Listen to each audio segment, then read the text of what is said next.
তৃতীয় শ্রেণীর শিক্ষার্থীবৃন্দরা আসসালামু আলাইকুম। তোমাদের বাংলাদেশ বিশ্ব পরিচয় প্রথম অধ্যায়ের দুটি ভিডিও আমাদের চ্যানেলে আপলোড করা হয়েছে। 1 থেকে 9 পৃষ্ঠা পর্যন্ত দুটো ভিডিওর মাধ্যমে আমি তোমাদের বোঝানোর চেষ্টা করছি। এখন বাংলাদেশ বিশ্ব পরিচয় প্রথম অধ্যায়ের অনুশীলনী প্রশ্নের অ্যান্সার নিয়ে সঠিক অ্যান্সার নিয়ে আমি একটা ভিডিও করতে যাচ্ছি। সেই ভিডিওটি আপনাদের মাঝে প্রকাশ পেলে সেই ভিডিওটা আপনি দেখতে পাচ্ছেন।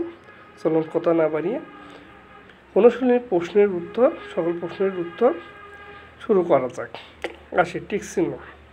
সামাজিক পরিবেশের উপাদান কোনটি? পাখি, গাছ, প্রাণী, পাখি, গাছ, নদী না বিদ্যালয়? বিদ্যালয় হবে। প্রাকৃতিক পরিবেশ উপাদান কোনটি? বাড়ি, এটাও না। গাছ, রাস্তা, সেতু। গাছ হচ্ছে প্রাকৃতিক পরিবেশ উপাদান, আর হচ্ছে বাড়ি, রাস্তা, সেতু হচ্ছে সামাজিক পরিবেশ উপাদান। কোনটি শীতকালীন ফল? হবি হচ্ছে কমলা। কোন ফলটি সারা বছর পাওয়া যায়? এটা কলা। লিচু না, আমরাও না, জামরুল না। গাছপালা আমাদের কী দেয়? অক্সিজেন দেয়, আলো দেয় না, তাপ দেয় না, বাতাসও দেয় না। এরপর আসি আমরা শূন্যস্থান। সঠিক শব্দ দিয়ে শূন্যস্থান পূরণ করি।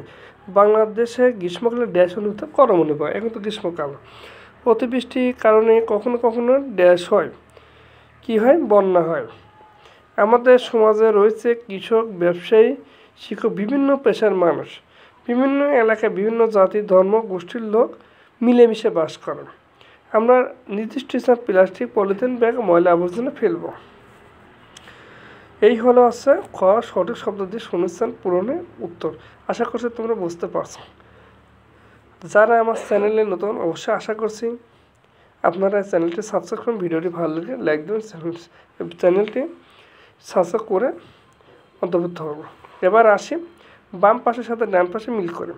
প্রাকৃতিক পরিবেশ উপাদানের মধ্যে বৈচিত্র্য রয়েছে, উত্তর হবে। নদী, নদ নদী, খাল, বিল, হাওর বাড়ি ইত্যাদি প্রকৃতিতে রয়েছে বৈচিত্র্যপূর্ণ। অতিবৃষ্টির কারণে কখনো কখনো বন্যা হয়, অনাবৃষ্টির কারণে ক্ষয় হয়। এই হলো তোমাদের বাম পাশের সাথে ডান পাশে মিলকরণ হচ্ছে গ প্রশ্নের অ্যান্সার। এবার আসি সংক্ষিপ্ত প্রশ্নের অ্যান্সার কী কী আছে দেখে।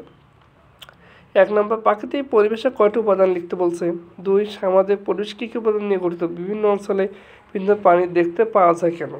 এবার এর অ্যান্সারটি অবশ্যই স্ক্রিন দেখতে পাচ্ছেন, বোঝায়। প্রাকৃতিক পরিবেশের কয়টি উপাদান? গাছ, নদী, পশু পাখি, সূর্য, চাঁদ ইত্যাদি প্রাকৃতিক পরিবেশে কয়টি উপাদান? এগুলো মানুষ তৈরি করতে পারে না। সামাজিক পরিবেশে কী কী উপাদান নিয়ে গঠিত? সোজা। ঘরবাড়ি, রাস্তাঘাট, যানবাহন, বিভিন্ন ভাষা, খাদ্যাভ্যাস, ধর্ম, শিক্ষা প্রতিষ্ঠান, পেশি ইত্যাদি উপাদান নিয়ে সামাজিক পরিবেশ। বিভিন্ন অঞ্চলে বিভিন্ন ধরনের পানি দেখতে পাওয়া যায় কেন? প্রাকৃতিক পরিবেশে বৈচিত্র্য কারণে। বোঝা যাচ্ছে প্রাকৃতিক পরিবেশে বৈচিত্র্য কারণে বিভিন্ন অঞ্চলে বিভিন্ন ধরনের পানি দেখতে পাওয়া যায়। এই হলো সংক্ষিপ্ত প্রশ্নের অ্যান্সার। এবার আসি বড় প্রশ্ন কী কী আছে। বর্ণনামূলক প্রশ্ন। বর্ণনামূলক প্রশ্নের আগে একটা কথা বলতে চাই, আপনারা প্রশ্ন বড় দেখলে ভয় পাবেন না, কারণ প্রশ্নটি যখন বড় অ্যান্সার হবে তখন বারবার পড়বেন। 10 বার 12 বার রিডিং পড়ার পর দেখবেন আপনি প্রশ্ন সম্পর্কে ধারণা হয়েছে, তখন আপনি নিজেই সুন্দর করে সাজিয়ে লিখতে পারবেন। চলুন কথা না বাড়িয়ে প্রশ্ন কী কী আছে দেখি। কীভাবে বৈচিত্র্যপূর্ণ প্রাকৃতিক পরিবেশ গড়ে ওঠে? আমাদের জীবনে গাছপালা গুরুত্ব সম্পর্কে লিখি। পরিবেশ বৈচিত্র্য সংরক্ষণ করা প্রয়োজন কেন? প্রথম অ্যান্সারটি আসি, কীভাবে বৈচিত্র্যপূর্ণ প্রাকৃতিক পরিবেশ গড়ে ওঠে? প্রাকৃতিক পরিবেশের প্রধান উপাদানের মধ্যে যে বৈচিত্র্য তা নিয়ে বৈচিত্র্যপূর্ণ প্রাকৃতিক পরিবেশ গড়ে ওঠে। আমাদের চারপাশে কোথাও রয়েছে সমতল ভূমি, কোথাও উঁচু নিচু পাহাড় পর্বত, এভাবে আবার কোথাও সাগর মহাসাগর। আমরা কোথাও দেখা যায় নদ নদী, খাল, বিল, হাওর, বন, নিচু এলাকা ইত্যাদি। এভাবে জীবজগৎ রয়েছে পিঁপড়ার মতো, ছোটো পোকামাকড় থেকে শুরু করে হাতির মতো বিশাল প্রাণী। রয়েছে বিভিন্ন রকম ফুল ও ফলের গাছ। তোমরা এই প্রশ্নটি তোমরা নিজের মতো করে পড়ে তোমরা সাজিয়ে লিখতে পারো, কোনো সমস্যা নেই। বড় মনে হলে ইম্পর্টেন্ট লাইনগুলো লিখে দিলে তোমাদের বর্ণনামূলক 1 নম্বর অ্যান্সার হয়ে যাবে। এতে এই 1 নম্বর প্রশ্নের অ্যান্সারটা একটু বিশদ, কিন্তু রিডিং পড়লে তোমরা দেখবে যে 10টা বা 12টা বাক্য লিখলে তোমাদের অ্যান্সার। আর বর্ণনামূলক প্রশ্ন অবশ্যই বড় করে লিখতে হবে, যাতে নাম্বার আছে বেশি, সেক্ষেত্রে বড় করে লিখতে হবে। এরপর আসি আমরা 2 নম্বর প্রশ্নের অ্যান্সার। আমাদের জীবনে গাছপালা গুরুত্ব সম্পর্কে লিখি।